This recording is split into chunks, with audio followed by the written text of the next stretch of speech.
పరిశుద్ధ గ్రంథంలో నుంచి రెండవ సమూయేలు గ్రంథం 5వ అధ్యాయము 17వ వచనాన్ని చదువుకుందాం. జనులు ఇశ్రాయేలు మీద రాజుగా దావీదునకు పట్టాభిషేకం చేసిరని ఫిలిష్తీయులకు వినబడినప్పుడు దావీదును పట్టుకొనుటకై ఫిలిష్తీయులు అందరూ వచ్చిరి.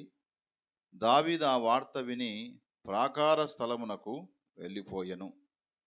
ఫిలిష్తీయులు దండెత్తి వచ్చి రెఫాయీము లోయలో వ్యాపింపగా దావీదు, నేను ఫిలిష్తీయులకు ఎదురుగా పోయేదనా, వారిని నా చేతికి అప్పగింతువా అని యెహోవా యొద్ద విచారించినప్పుడు, పొమ్ము, నిస్సందేహముగా వారిని చేతికి అప్పగించుదునని యెహోవా సెలవిచ్చెను.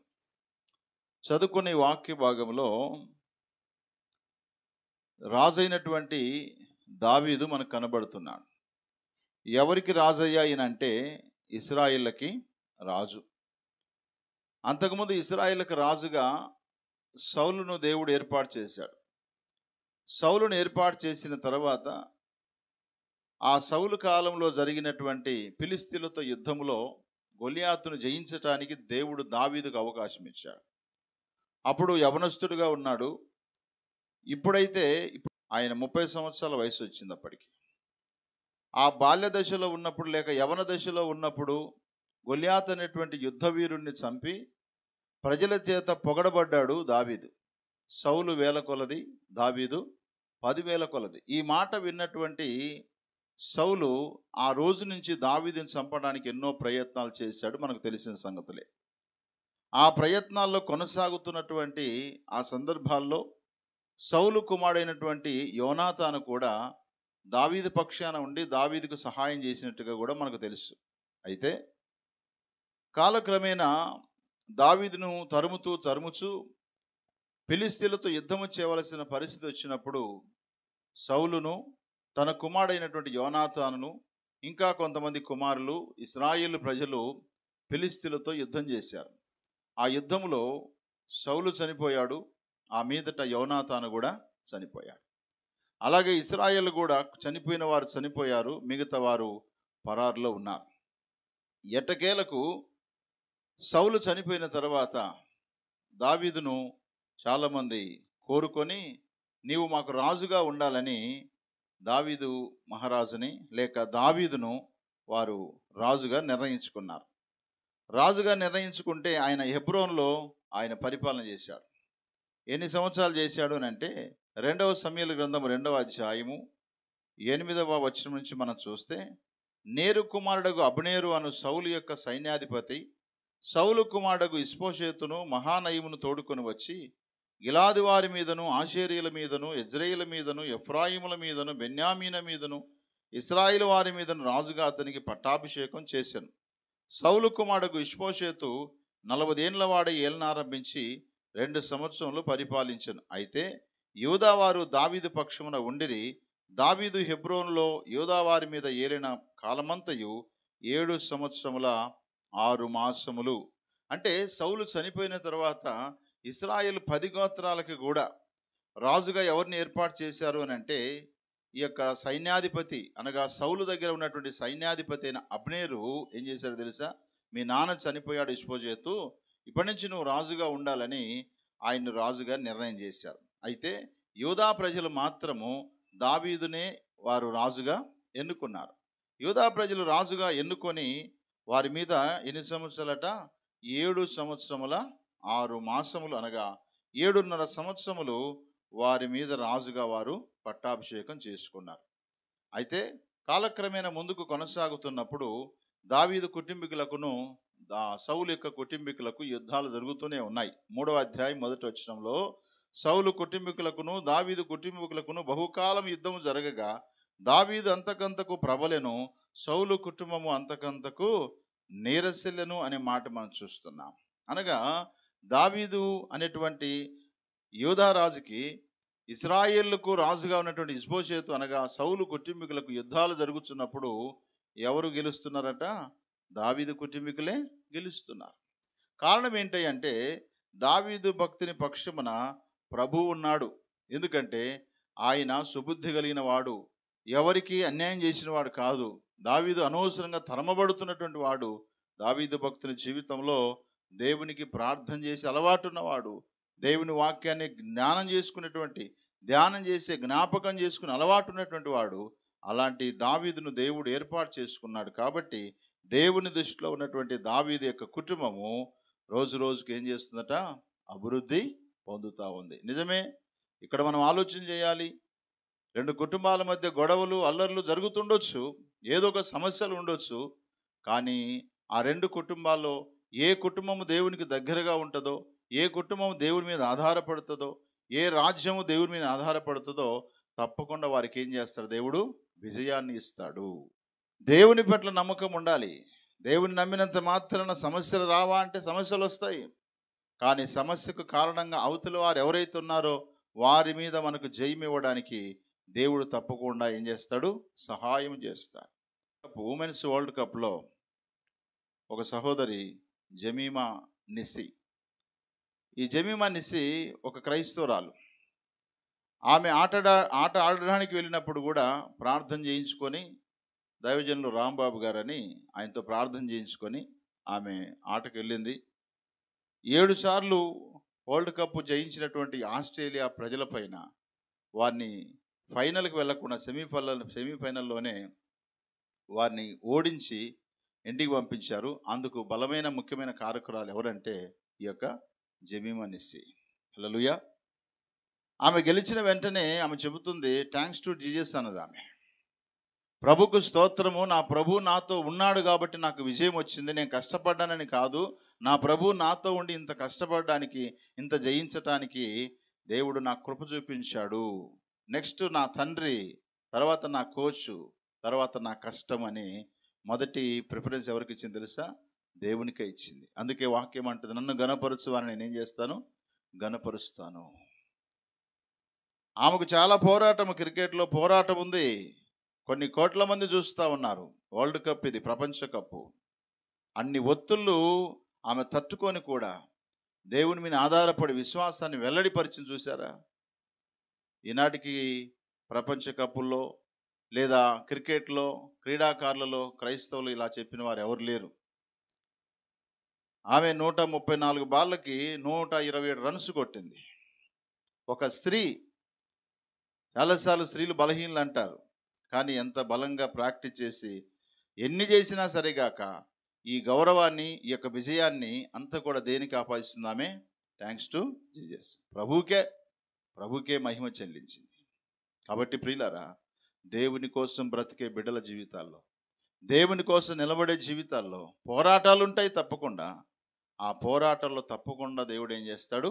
విజయం ఇస్తాడు. దావీదు భక్తునికి, అలాగే సౌలు కుటుంబీకులకి కూడా యుద్ధాలు జరుగుతున్నప్పుడు, గొడవలు జరుగుతున్నప్పుడు, వ్యత్యాసాలు జరుగుతున్నప్పుడు, రాజకీయపరమైనటువంటి మేము రాజుగా ఉండాలని ఇలాంటి పోరాటాల్లో దావీదు కుటుంబానికి దేవుడు విజయాన్ని ఇచ్చాడు.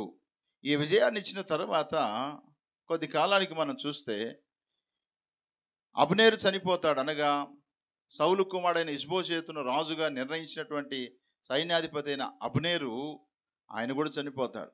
ఇక లాస్ట్కి మిగిలింది ఎవరయ్యా అంటే మెఫీబోషెత్ అనే ఒక కుంటివాడు మిగిలిపోయాడు.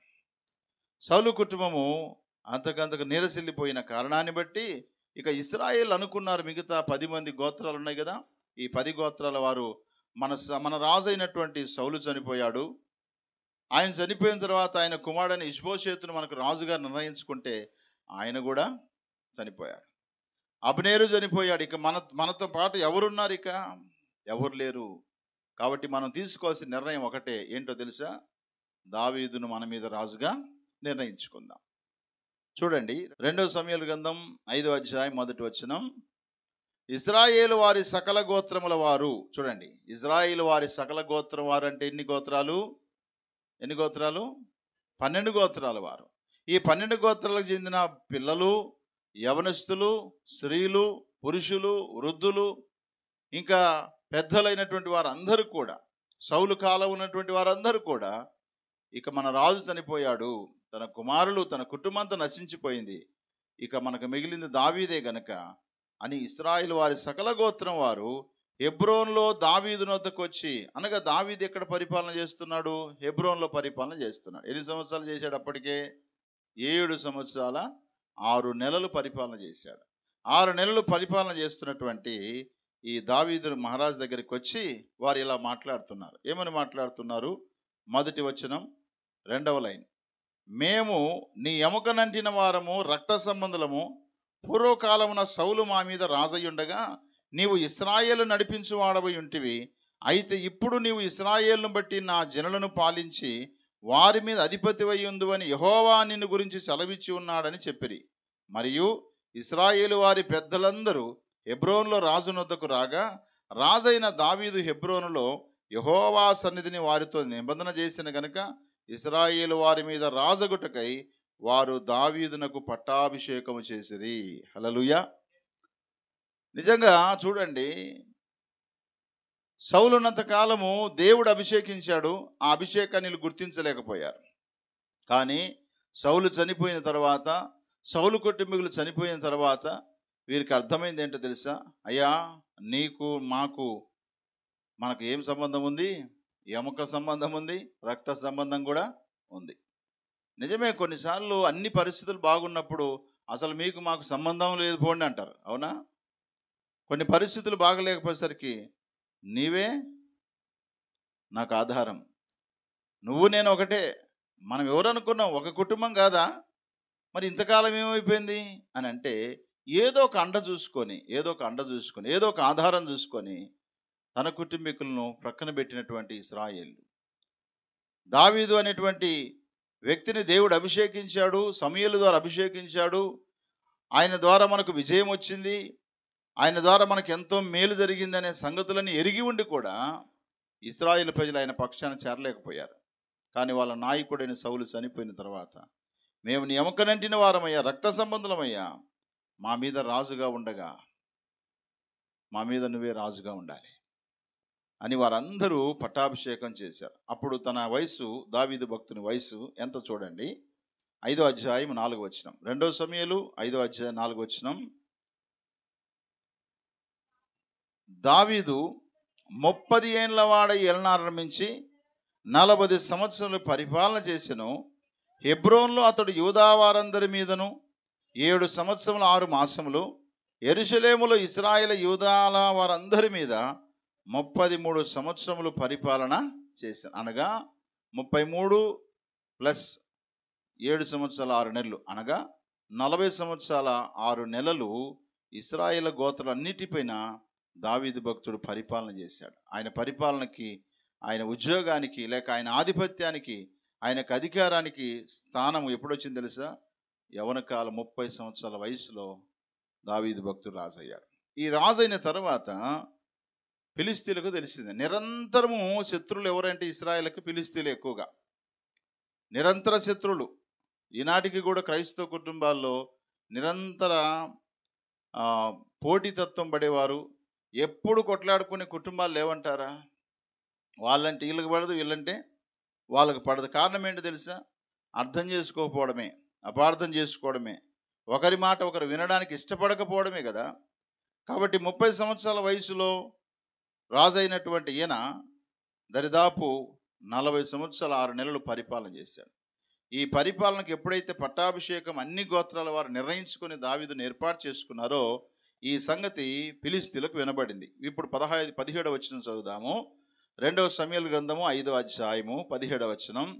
జనులు ఇశ్రాయేలు మీద రాజుగా దావీదునకు పట్టాభిషేకం చేసిరని ఫిలిస్తీన్లకు వినబడినప్పుడు దావీదును పట్టుకొనుటకై ఫిలిస్తీన్లందరూ వచ్చిరి. ఎవరిని పట్టుకోవడానికి? దావీదుని పట్టుకోవడానికి. అంటే దావీదును కూడా జయిస్తే ఇక మనకు ఇశ్రాయేలంతా మనకు దాసులు అయిపోతారని వాళ్ళ ఉద్దేశం. దేవుడు ఎప్పుడైనా తన బిడ్డల్ని తలగా ఉంచుతాడు కానీ ఎప్పుడు తోకగా ఉంచేవాడు కాదు. ఒకవేళ తలగా ఉండవలసిన వ్యక్తి ఒకవేళ తోకగా మారాడంటే దేవుని చిత్తం కాదు అది. వీరు దేవుని మాట వినక, వీరు దేవునికి వ్యతిరేకం అయిపోయి దేవునికి దూరమైన పరిస్థితుల్లోనే తోకగా మారిపోతారు అంతే. కాబట్టి ఈ ఫిలిస్తీన్లు విన్న వెంటనే దావీదుని పట్టుకోవడానికి రాగానే దావీదు ఆ వార్త విని ఎక్కడికి వెళ్ళాలంటే ప్రాకార స్థలములకు వెళ్ళిపోయాడు. ప్రాకార స్థలములు అంటే ఏంటి? చుట్టూ కూడా సెక్యూరిటీ ఉన్నటువంటి స్థలానికి వెళ్ళాడు. ఆ స్థలానికి వెళ్ళి ఆయన ఇలా ప్రార్థన చేస్తూ ఉన్నాడు. ఏమని ప్రార్థన చేస్తున్నాడు చూడండి. 18, 19 వచనాలు. ఫిలిస్తీన్లు దండెత్తి వచ్చి రెఫాయిము లోయలో వ్యాపింపగా దావీదు, నేను ఫిలిష్తీయులకు ఎదురుగా పోయేదనా, వారిని నా చేతికి అప్పగింతువా అని యెహోవా యొద్ద విచారించినప్పుడు, పొమ్ము, నిస్సందేహముగా వారిని చేతికి అప్పగించుదునని యెహోవా సెలవిచ్చాడు. అనగా రాజైనప్పటికీ తన కింద ఇంతమంది ప్రజలు ఉన్నప్పటికీ దావీదు భక్తునికి ఎవరు అవసరం తెలుసా? దేవుడు అవసరం. చాలామంది జీవితాల్లో బిజీ లైఫ్లో ఇక వారికి ఉద్యోగమే వారి జీవితం, వారి వ్యవసాయమే వారి జీవితం, వారి పనే వారి జీవితం, ఇక దేవుడితో పని లేదనుకుంటారు. నిజంగా కొన్ని లక్షల మంది మీద రాజుగా ఉన్నటువంటి ఈయన ఆ ప్రజలను తీసుకొని ఫిలిష్తీయుల మీదకి యుద్ధానికి పోగలడా? పోలేడా? పోగలడు. ఒకవేళ పోతే ఇది దేవుని చిత్తమా కాదా తెలుసుకోకుండా పోతే చాలా నష్టం జరిగిపోద్ది. ఆల్రెడీ చాలా నష్టాలు జరిగినాయి కదా. కాబట్టి ప్రియులారా, దేవుని పైన ఆధారపడుతూ ఉన్నాడు. ఇంత సైన్యం ఉన్నప్పటికీ, ఇన్ని లక్షల మంది ఉన్నప్పటికీ, ఈ 12 గోత్రాలకు రాజుగా ఉన్నప్పటికీ, గొలియాతును చంపినప్పటికీ, అనేక సార్లు సౌలు చేతులను తప్పించబడినప్పటికీ, దేవుడు తన పక్షాన ఉన్నాడని తెలిసినప్పటికీ కూడా శత్రువుల మీదకి వెళ్ళడానికి తొందరపడలేదు. దేవుని మీద ఆధారపడి దేవునికి ప్రార్థన చేస్తూ ఉన్నాడు.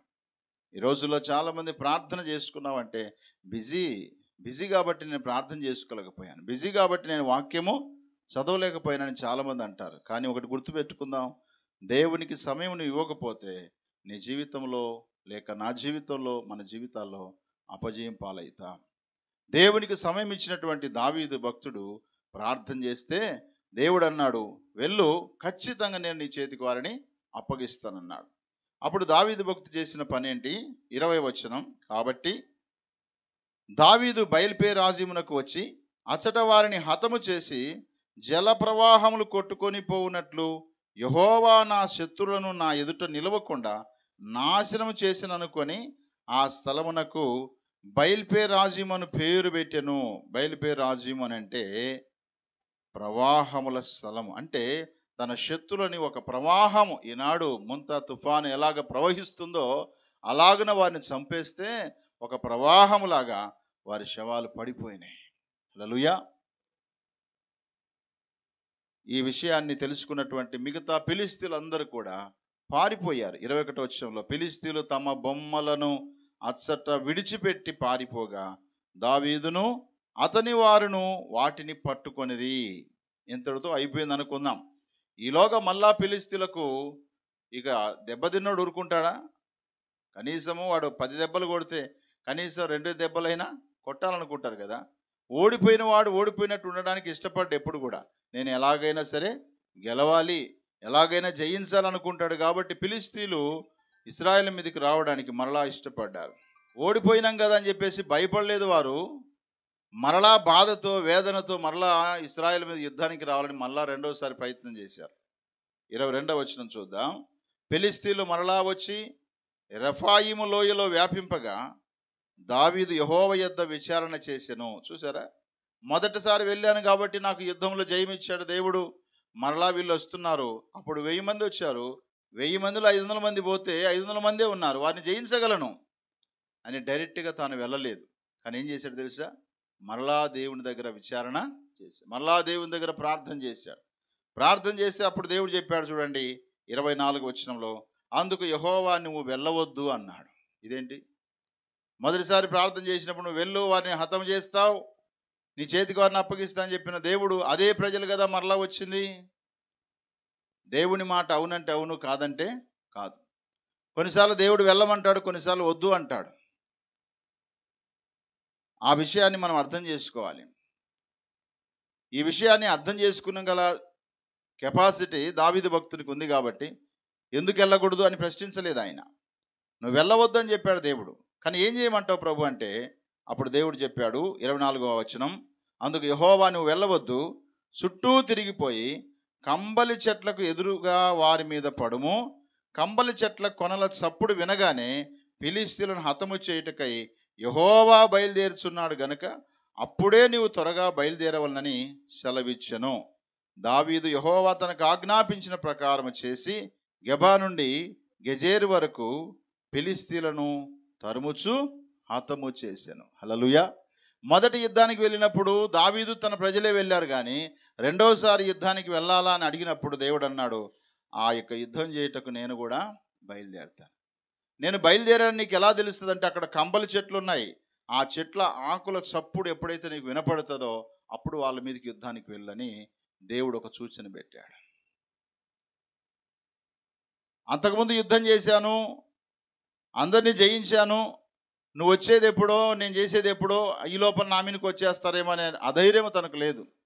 దేవుడు తనతో చెప్పిన మాట ఆయన ఎప్పుడు మాట తప్పేవాడు కాదు. అందుకే రాయబడిన మాట, నీ ముందర నడుచువాడు నీ దేవుడైన యెహోవాయే. కాబట్టి నేను ఎప్పుడైతే బయలుదేరానని నీకు ఆ కంబలి చెట్ల కొనల చప్పుడు వినపడుతుందో అప్పుడు ఆ ఫిలిష్తీయుల మీద పడమని దేవుడు రెండోసారి చెబితే, దేవుడు చెప్పిన రీతిగా దావీదు యెహోవా తనకు ఆజ్ఞాపించిన ప్రకారం చేశాడంట. దేవుడు ఆజ్ఞాపించిన ప్రకారం చేస్తే మన ప్రార్థనకు జవాబు ఉంటుంది ప్రియులారా. ఆయన ఆజ్ఞాపించినట్టు మనం చేయకపోతే మనం ఎన్ని ప్రయత్నాలు చేసినా ఆ ప్రయత్నం విఫలమైపోద్ది. దేవుడు లేకుండా ఏ విజయానికి విలువ లేదు తెలుసా? ఏ విజయం వెనకాల దేవుడు ఉంటాడో ఆ విజయానికి నిజంగా విలువ ఉంటుంది. కుటుంబ సమస్యలైనా, మన వ్యక్తిగత అనారోగ్యాలైనా, ప్రస్తుతం ఉన్న పరిస్థితులైనా, నేనేమై ఉన్నానని పౌలు గారు అన్నారు. నేనేమై ఉన్నాను అది దేవుని కృపయే అన్నాడు. ఆయన మాటను మనం ఒప్పుకోవాలి, ఆయన నామాన్ని మనం ఒప్పుకోవాలి. దావీదు భక్తుని జీవితంలో ఈ విధంగా దేవుడు తనకు 2 సార్లు చేసిన ప్రార్థనలో ఒకసారి వెళ్ళవద్దన్నాడు, ఒకసారి వెళ్ళమన్నాడు. వెళ్ళమన్నప్పుడు విజయం ఇచ్చాడు, వెళ్ళవద్దని చెప్పి వారితో పాటు వెళ్ళి ఏ సమయంలో యుద్ధం చేయాలో వారికి నేర్పించి దావీదు భక్తుని జీవితంలో విజయము ఇచ్చాడు. అందుకోసమే దావీదు భక్తుడి గురించి ఒక స్టేట్మెంట్ ఏంటో తెలుసా? 2 సమూయేలు గ్రంథము 8వ అధ్యాయము 6వ వచనంలో ఇలా రాయబడింది. 6వ వచనంలో 3వ లైన్లో ఇలా రాయబడింది, దావీదు ఎక్కడికి పోయినను యెహోవా అతనిని కాపాడుచూ ఉండెను అని రాయబడింది. అలాగే 17వ వచనం చివర్లో కూడా దావీదు ఎక్కడికి పోయినను యెహోవా అతనిని కాపాడుచూ ఉండెను. 15వ వచనంలో దావీదు ఇశ్రాయేలందరి మీద రాజై తన జనులందరినీ నీతి న్యాయమును బట్టి ఏలుచుండెను. హల్లెలూయా. నీతి న్యాయం అనగా దేవుని ద్వారా తన ప్రజలను ఏలుతున్నాడు. కారణం ఏంటంటే దావీదు భక్తుని జీవితంలో దేవునిపైన ఆధారపడ్డాడు. ప్రతి పరిస్థితుల్లో దేవునికి ప్రార్థించి ఆ ప్రార్థన జవాబును బట్టి ప్రభుకు అప్పగించుకొని ముందుకు వెళ్ళాడు. అందుకనే సామెతల గ్రంథం 3వ అధ్యాయంలో ఒక మాట ఉంది. 3వ అధ్యాయం 5వ వచనం, నీ స్వబుద్ధిని ఆధారం చేసుకొనక నీ పూర్ణ హృదయముతో యెహోవా యందు నమ్మిక ఉంచుము, నీ ప్రవర్తన అంతటి యందు ఆయన అధికారమునకు ఒప్పుకొనుము, అప్పుడు ఆయన నీ త్రోవలను సరళము చేయును అన్నాడు. నిజంగా దావీదు భక్తుని జీవితంలో తన స్వబుద్ధిని ఆధారం చేసుకోలేదు. తన జీవితంలో పూర్ణ హృదయంతో దేవుని నమ్మకం ఉంచి తన ప్రవర్తన అంతటికి అధికారాన్ని దేవునికి అప్పగించుకున్నాడు. అందుకే ఆయన ప్రార్థన చేయగలిగాడు. ఇదే కీర్తన గ్రంథం 37:4లో కూడా ఒక మాట ఉంటుంది, నువ్వు ఆయన నమ్ముకొనుము, ఆయన నీ కార్యము నెరవేర్చును రాయబడింది. ఆయన నమ్ముకోవాలంతే, ఆయన ఎందుకు విశ్వాసం ఉంచాలి. నమ్మకం లేకుండా ప్రార్థన చేసిన, నమ్మకం లేకుండా దేవుని మీద ఆధారపడితే ఏం లాభం లేదు. దేవుని మీద పరిపూర్ణమైనటువంటి నమ్మకం చేత దావీదు భక్తుడు ప్రార్థించి అంతమంది పరిపాలన చేస్తూ, ఎంతమంది ఉన్నా సరేగాక మనుషులు నిష్ప్రయోజకులు, ఈరోజు ఉంటారు రేపు పారిపోతారు, కానీ దేవుడు శాశ్వతంగా ఉండేవాడని దేవునిపైన ఆధారపడి తన యుద్ధాలలో దేవుని చేత విజయాన్ని పొందుకొని, దేవుని కృపను పొందుకొని, దేవుడిచ్చినటువంటి నీతి న్యాయాన్ని బట్టి పరిపాలన చేస్తూ తన రాజరికాన్ని కొనసాగించాడు. కాబట్టి మన జీవితంలో కూడా దావీదు భక్తుని వలె ప్రతి పరిస్థితిలో చేయాలా చేయకూడదా, వెళ్ళాలా వెళ్ళకూడదా, ఇలా మాట్లాడాలా మాట్లాడకూడదా అనేటువంటి ప్రతి సమయాన్ని, ప్రతి విషయాన్ని కూడా దేవునికి మనం అప్పగించుకోవాలి. దేవునికి మనం అప్పగించుకోకుండా మన సుబుద్ధిని ఆధారం చేసుకుంటే ఆ ప్రస్తుతానికి బాగున్నట్టే ఉంటుంది, కానీ నెక్స్ట్ డే మళ్ళా పోరాటమే, మళ్ళా నీకు శత్రువులే, మళ్ళా నీకు సమస్యే, మళ్ళా నీ వెనకాల ఎన్నో రకరకాల పరిస్థితులు వస్తాయి. కాబట్టి మన జీవితంలో బ్రతికినంత కాలం కూడా దేవుని దగ్గర విచారణ చేస్తూ, ప్రార్థన చేస్తూ, దేవుని ద్వారా మాత్రమే విజయాన్ని పొందుకొని, ప్రార్థనకు జవాబు పొందుకొని మన ఆత్మీయ జీవితంలో దేవుని కొరకై బ్రతుకుదాం. దేవుడు అలాంటి కృప మనందరికీ సహాయం చేయనుగాక. ఆమెన్.